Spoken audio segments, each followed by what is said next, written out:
à tous, bienvenue sur After Fight. On se retrouve aujourd'hui pour une nouvelle vidéo. J'espère que vous allez bien. Aujourd'hui, j'ai avec moi Lévi Cariel. Lévi, comment ça va?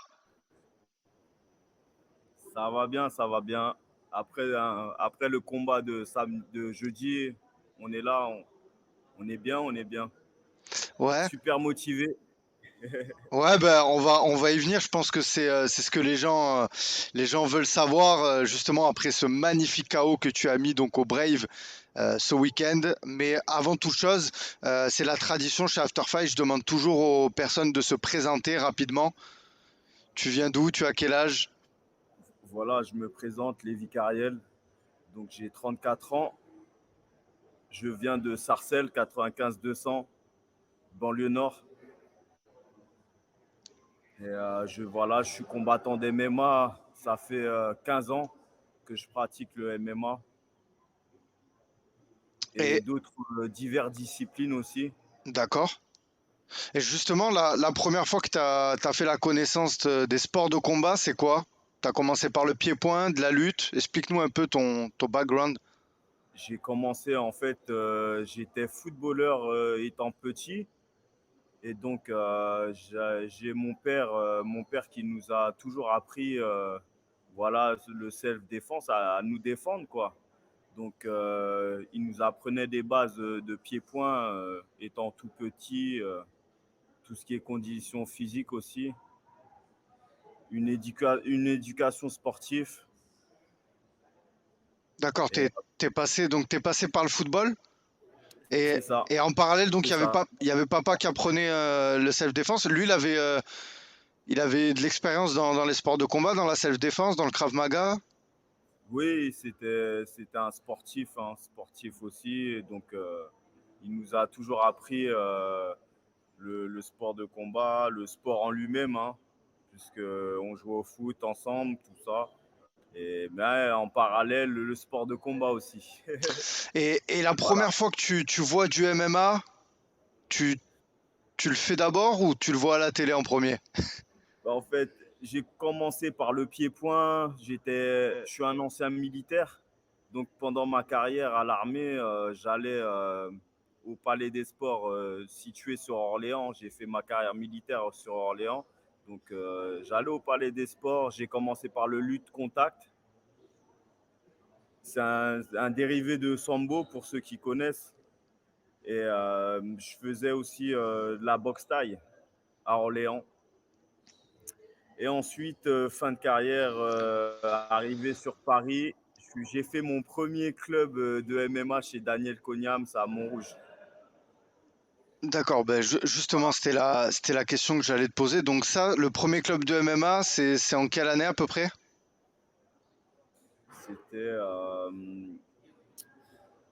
ça fait 10 ans, 10 ans, 10 ans, 10 ans, 10 ans. Mon D'accord. tout premier club, c'est il y a 10 ans de ça. J'avais 23 ans.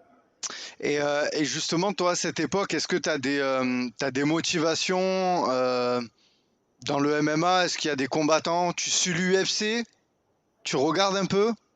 Il y a des Ben, en, inspirations?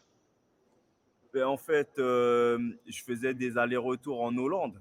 Donc, je faisais des allers-retours en Hollande. J'étais vraiment à fond sur le pied-point, hein, le kickboxing, la boxe thaï.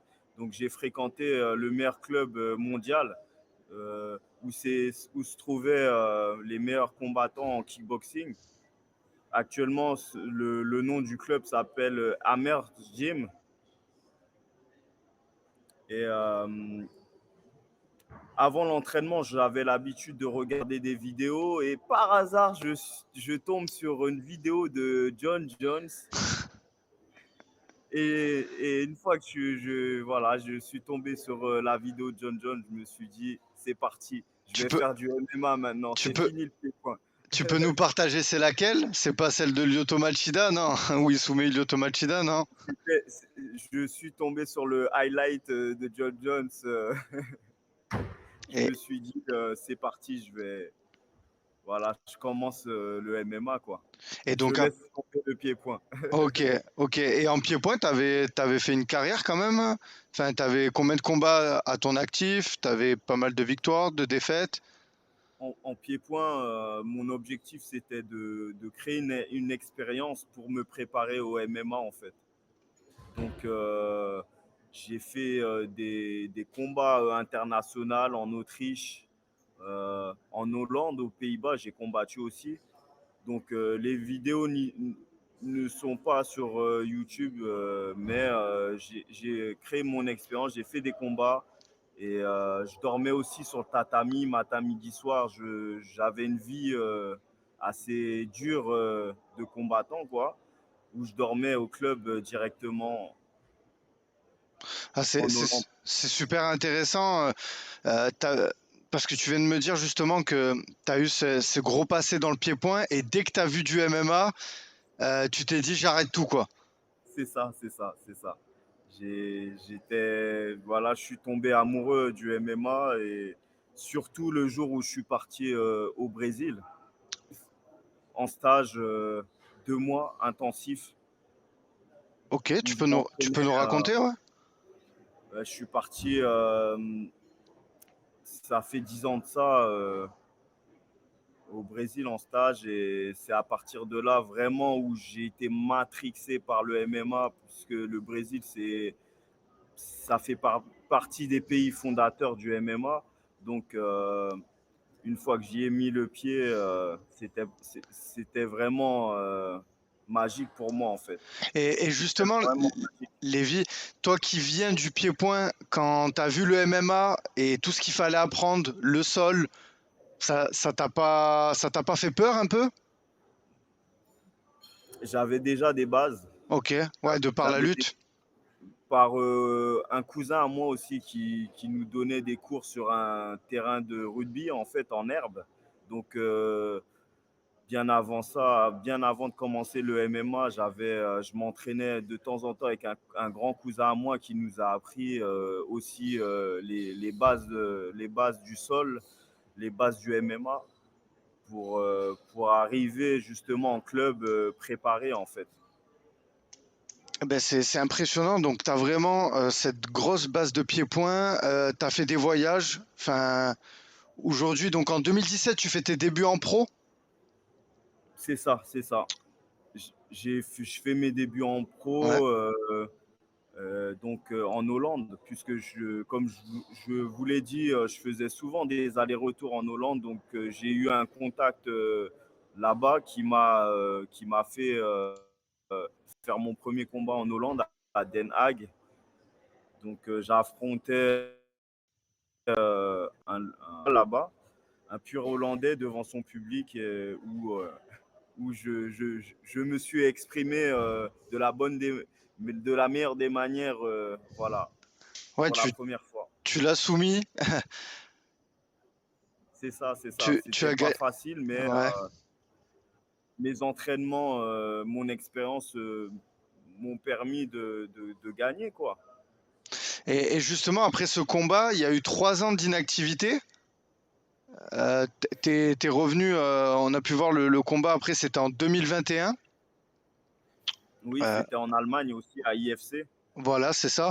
Est-ce que tu peux m'expliquer pourquoi pendant 3 ans, est-ce que il y a eu des petits problèmes pour trouver des combats? Comment ça se passe que pendant 3 ans, t'as pas été actif, cette période?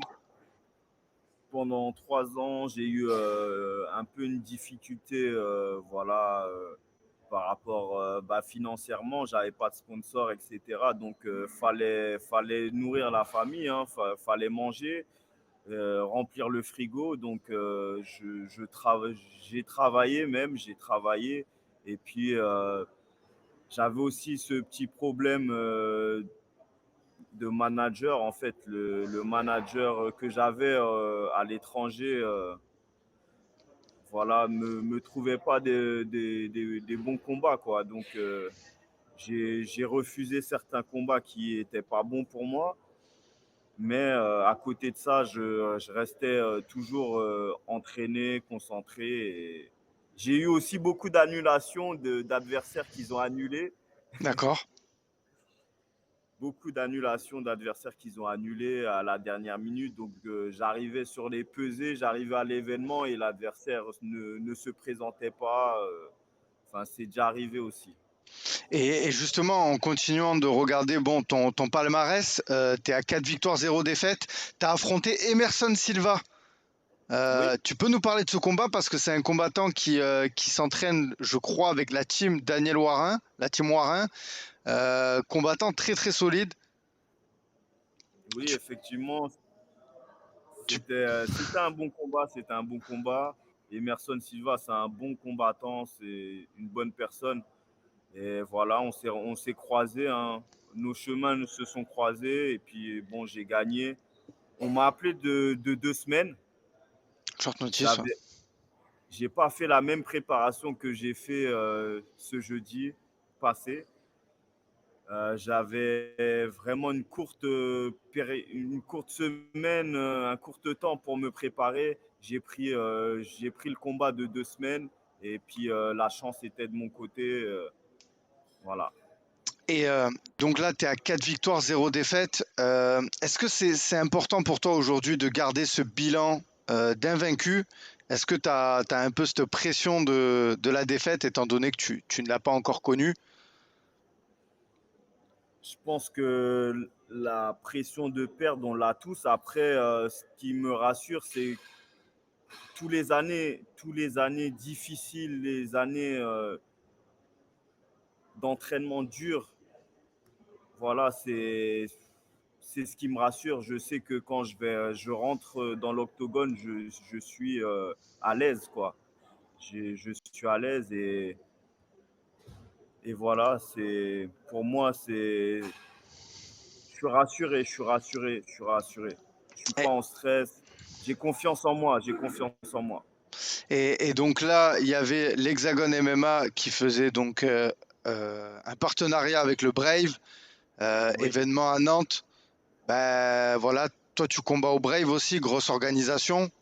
Déjà, toi, qu'est-ce que tu en as pensé d'entrer dans cette organisation et en plus de combattre sur le sol français? Et tu savais que ça allait être un gros show, j'imagine. Et ouais. pour le coup, ben, t'as mis un point d'honneur sur ça. T'as claqué l'un, j'ai envie de dire, c'est peut-être le chaos de l'année, je crois, sur le sol français. Du moins, ça a été relayé de partout. Dis-nous un peu ce que tu ressens. J'ai fait une préparation de 2 mois quand même.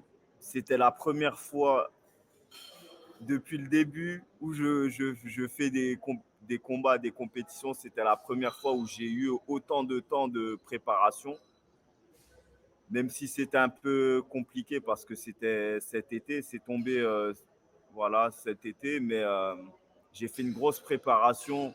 L'événement était super. Je me suis préparé à bloc pour arriver et mon objectif, c'était la victoire ou rien.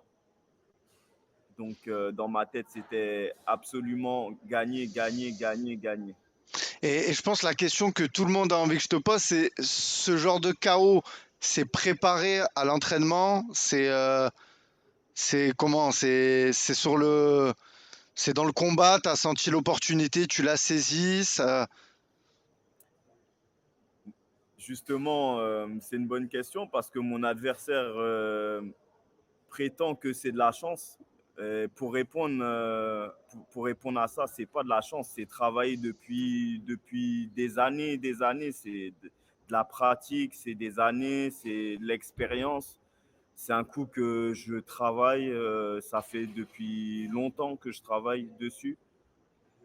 Et en tant qu'ancien footballeur, faire des reprises de volée, j'en ai fait beaucoup. J'ai marqué aussi beaucoup de buts. Donc, une fois arrivé dans les arts martiaux, les high kicks, les coups de pied dans la tête, c'était pas difficile pour moi, quoi.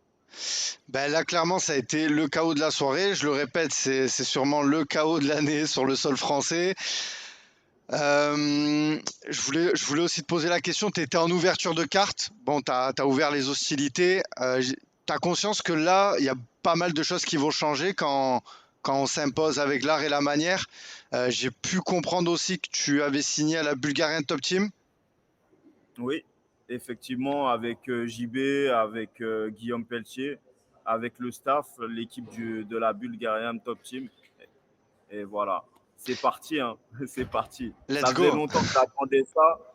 Ça faisait longtemps que j'attendais ça et j'ai travaillé énormément. Et voilà, la machine est actionnée. Et justement, donc tu l'as dit, tu as 34 ans, donc j'imagine qu'il faut que ça aille vite aujourd'hui. T'as pas de temps à perdre dans ta carrière de MMA. Tes objectifs aujourd'hui, est-ce que c'est d'atteindre l'UFC? Concernant mes objectifs, faire grandir mon cher dog et après le reste, on verra. Allez. Bon, super, Lévi. Je te remercie d'avoir répondu à toutes mes questions. J'espère que les auditeurs en sauront un peu plus sur toi, sur ta carrière. En tout cas, voilà, n'hésitez pas à aller suivre Lévi sur ses réseaux. C'est un combattant qui a fait parler de lui, mais qui va encore faire parler de lui. J'en ai aucun doute. Chez After Fight, à chaque fin d'interview, il y a le five. C'est un petit quiz de 5 questions. Est-ce que tu es prêt, Lévi? Je suis prêt. KO ou soumission? Soumission, Entraînement ou combat? combat, Cardio ou musculation? musculation, Coca normal ou Coca zéro?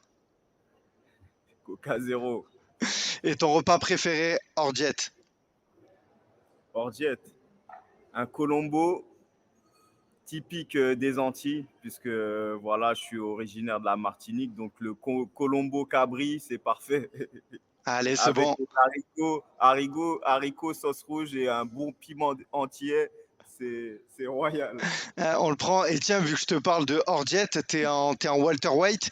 Est-ce qu'il y a un combattant que tu aimerais affronter en welterweight sur le sol français et dans une organisation majeure telle que l'UFC, tu vois? Est-ce qu'il y a des Léon Edwards, des Kamaru Usman, ces noms-là, ça te donne envie d'aller te mesurer à eux, bien sûr, dans quelques temps?